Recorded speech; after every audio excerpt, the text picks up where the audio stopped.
My video today is going to be a little bit different, fairly short. I just want to share with you this photograph. I came across this photo recently and I love it. This is just it's an interesting interaction happening between these two. On the right, the chimpanzee here is Sammy. He's 9 years old, according to the information that I found on the internet. To the left is zookeeper Vuk Bujevic, and I guarantee I'm saying that wrong. He's Serbian, or I guess I should say he's Yugoslavian, because this was back in 1988, back when Serbia was Yugoslavia. And Sammy had, as the story goes, Sammy was new at the zoo. He was, as mentioned, he was 9 years old. He escaped and he ran away, and he had been playing an impromptu game of King Kong all throughout the city. It was actually quite terrifying for him. People were chasing him, trying to throw nets at him. He scared a lot of people, because even at age 9, a chimpanzee is strong enough to rip a man's arms off. No problem. So people did have reason to be frightened. Luckily for Sammy, the good people of Yugoslavia did not send airplanes with guns after him. Instead, they sent their version of Mr. Rogers to talk him down from his perch. You can't see it in this photograph, but there are hundreds of people watching. He escaped because he didn't like his new zoo. Maybe he missed his old friends. Maybe he just didn't like his enclosure. He was having a rough time there. This is a zoo in Yugoslavia that didn't have a whole lot of money. By today's standards, it wasn't good at all. But that's actually kind of the thing back in the 80s.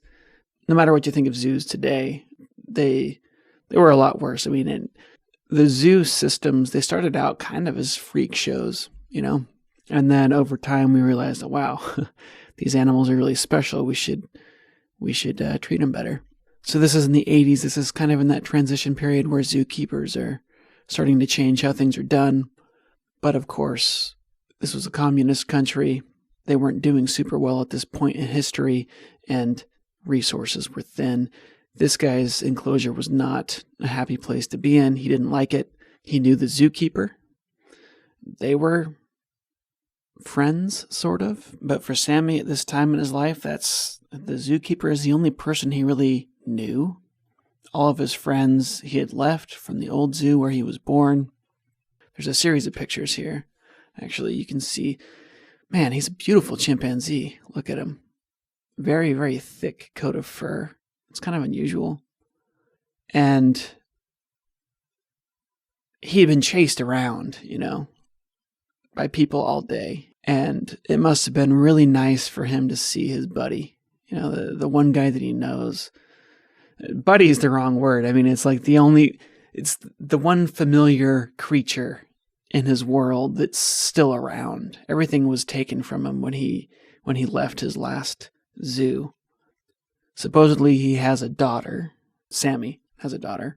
I don't know that he was necessarily close with his daughter, or how things were at that other zoo, but apparently he had already fathered a daughter at age 9, which is rare for chimpanzees, but it's not unheard of. Usually between 9 and 15, the males are ready to mate. For females, it's a little bit later. But what I read from this photograph, and I don't have any sort of message about zoos or about even biology, really. This is not a biology lesson today. It feels like I understand what's going on here, right? You can look at this picture and you can feel what's happening.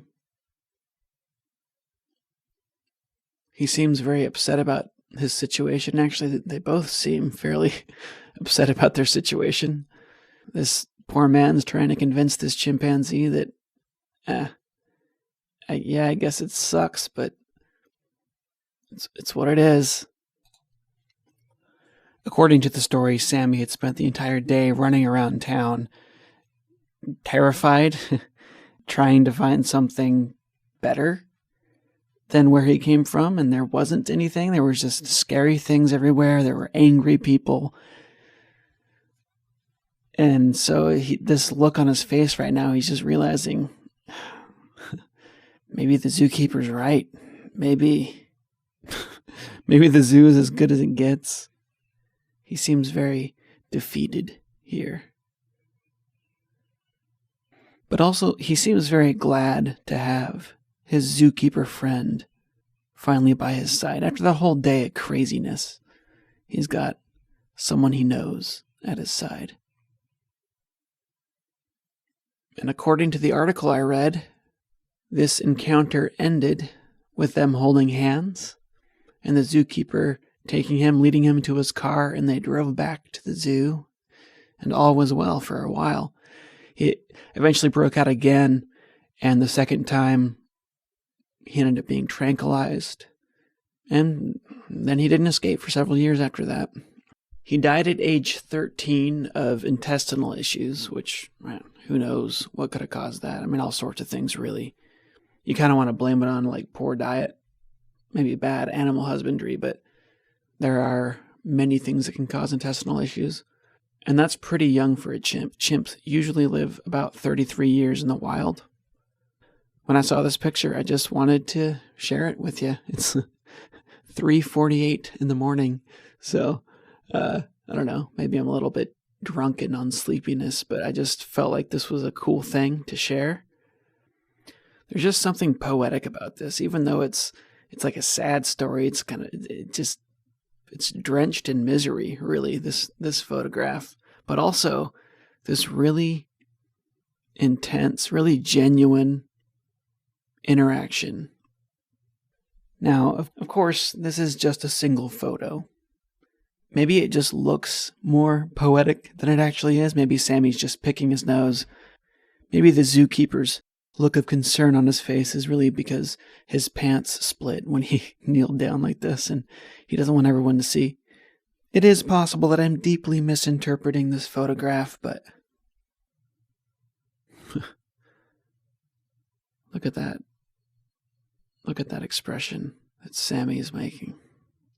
I could be completely misreading the picture, but it feels like humanity expands at least a little bit beyond our species.